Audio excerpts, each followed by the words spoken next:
స్వామి వారికి నా హృదయపూర్వక నమస్కారాలు తెలియజేసుకుంటూ ఇక్కడికి వచ్చినటువంటి పెద్దలకి వృద్ధులకి అందరికీ కూడా పిల్లలకి అందరికీ కూడా సాయిరామ్ అండి నమస్కారాలు.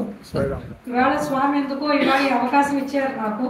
నేనే పెద్ద భక్తని కాదు, ముందుగానే మీకు చెప్పినా నేను అదే చెప్పాను ఆయనకి. ఏమని నేను పెద్ద భక్తని కాదండి, ఏదో నాకు తోచిన విషయాలు మీతో పంచుకోవడానికి వచ్చానండి. నేను మాట్లాడబోయేటటువంటి ఇవాళ టాపిక్ ఏంటయ్యా అంటే మనందరికీ తెలుసున్న టాపిక్స్ ఏంటంటే నామస్మరణ, తర్వాత భజన. మిగిలిన విషయాలు అందరూ మీకు అందరికీ తెలిసే ఉంటాయి కదా. ఇది కూడా ఒక్కసారి ఎందుకు ఇది బాగుంటుంది అని అనిపించింది నాకు ఆయన ఇచ్చిన వాటిల్లో. కాబట్టి నామస్మరణ, ఇవాళ మనం భజన గురించి. నాకు రాగానే చాలా బాగా నచ్చింది సమిత అంతా కూడా, ఇది అరేంజ్మెంట్ కానీ అంతా ఇది ముఖ్యంగా నచ్చిందండి నాకు. చాలా ఇది చాలా నచ్చింది. ఇప్పుడు నేను వెళ్ళగానే మా సాకేత్ సంచులు కూడా తలుచుకున్నాను. చాలా బాగుందండి. ఎంతో ప్రేమగా మమ్మల్ని ఆహ్వానించారు. అంత ప్రేమగా అందరూ కూడా మమ్మల్ని మాట్లాడి మాతో పాటు ఇవంతా కూడా చాలా సంతోషం. చాలా చాలా చాలా కృతజ్ఞతలు మీ అందరికీ కూడా. మొట్టమొదటి మనం మాట్లాడుకునేది నామస్మరణ. మనకి అందరికీ కూడా నామస్మరణ అంటే ఇప్పుడు వేదం అని భజనలని చాలా వచ్చాయి. నామస్మరణ అన్నది ఇప్పుడే ఉందా? ఎప్పటి మట్టో ఉందండి నామస్మరణ అన్నది మనకి. దానికి మొట్టమొదట మనం తలుచుకోవాల్సింది నారదుడిని తలుచుకోవాలి. మనం మొట్టమొదట నామస్మరణ. నారాయణ నారాయణ తప్ప ఏముంటుంది నారాయణ.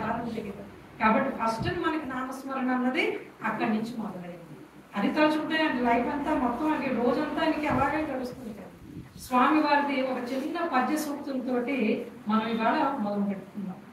జప హోమ నిత్యాగ్ని తపములు చేసిన సరిరావు హరినామ స్మరణ కన్నా, తీర్థయాత్రలు కొన్ని తిరిగి సేవించిన సరిరావు హరినామ స్మరణ కన్నా, ఉపవాస వ్రతములు గుడుగక చేసిన సరిరావు హరినామ స్మరణ కన్నా, అశ్వమేధంబులు అమితంబుగా జేయ, అశ్వమేధ యాగాలన్నీ చేస్తుంటాం కదండి, అవన్నీ విన్నాం. సరిరావు హరినామ స్మరణ కన్నా, అడవి లోపల ఆకులు అలము తినుచు, ఆకులు అలములు తింటూ ఉంటాం కదా, ఆకులు అలము తినుచు సంచరించిన ఫలమేమి సాధువయ్యి, ఎంచి చూడగా ఇవి అన్ని ఏమి ఫలము, స్మరణ లేకున్నా హరి కరుణ కలుగబోదు. స్వామివారే చెప్పగలరు ఇలాంటివన్నీ, ఇంకెవరో చెప్పలేరు. ఎంతో సునాయాసంగా అర్థమయ్యేలాగా. అంటే మనకి హరి నామస్మరణ కన్నా మనకి మించింది ఏమీ లేదు. చాలా చిన్న ఉపాయం అనమాట, చాలా సునాయాసమైన ఉపాయం కదా మనకి. ఎందుకంటే మనం ముక్తి మార్గంలోకి వెళ్ళాలి అంటే కనుక ఏవో నువ్వు ఎక్కువ భజన చేయక్కర్లేదు, ఏవో యాగాలు చేయదు, ఏవి యజ్ఞాలు చేయదు, ఏమి చేయక్కర్లేదు, నువ్వు ఎక్కడికి తిరగక్కర్లేదు, ఊపుకుంటూ ఉంటుంది అందరికీ కూడా. ఈ స్మరణ ఒకటి చాలయ్యా, నువ్వు హరినామ స్మరణ ఒకటే చాలయ్యా. అది ఎక్కడైనా నువ్వు చేసుకో. పొద్దున్న లేచిన దగ్గర నుంచి రాత్రి పడుకునే లోపల ఎలాగైనా చేసుకోవచ్చు. నువ్వు పని చేసుకుంటూ, కార్ డ్రైవ్ చేసుకుంటూ, లేదంటే ఇంట్లో వంటింట్లో ఆడవాళ్ళం ఎప్పుడైనా చేసుకునేది ముక్తిదాయకమైనటువంటిది. ముఖ్యమైనది ఏంటయ్యా అంటే హరినామ స్మరణ.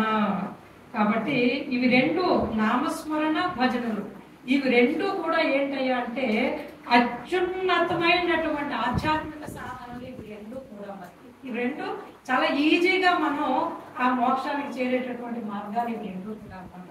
మనకు అందరికీ, మీకు అందరికీ తెలుసు నవవిధ భక్తి మార్గాలు అన్నీ కూడా. ఏంటంటే 9 ఎవరైనా చెప్పారా నాకు?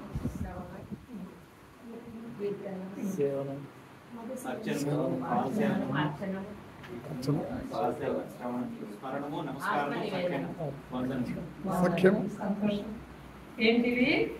శ్రవణం, కీర్తనం, స్మరణం, పాదసేవనం, అర్చనం, వందనం, దాస్యం, సఖ్యం, ఆత్మనివేదనం. వీటిల్లో ఈ స్మరణం, కీర్తనం కూడా ఉంటాయి. భజన అంటే ఏంటి? ఇది ఒక రకమైన కీర్తనే మనం చేస్తున్నది నామాలతో. ఇవన్నీ అందులో ఉన్నాయన్నమాట. అది మనకి కృతయుగంలో ఏంటి? ధ్యానం, త్రేతాయుగంలో యజ్ఞం, ద్వాపర యుగంలో అర్చనం, కలియుగంలో నామస్మరణ. ఇవి మనం చాలా ముఖ్యంగా గుర్తుపెట్టుకోవాల్సింది. మన స్వామి దేవలు మనం రెండు కూడా మనం చేయగలుగుతున్నాం. కాబట్టి ఈ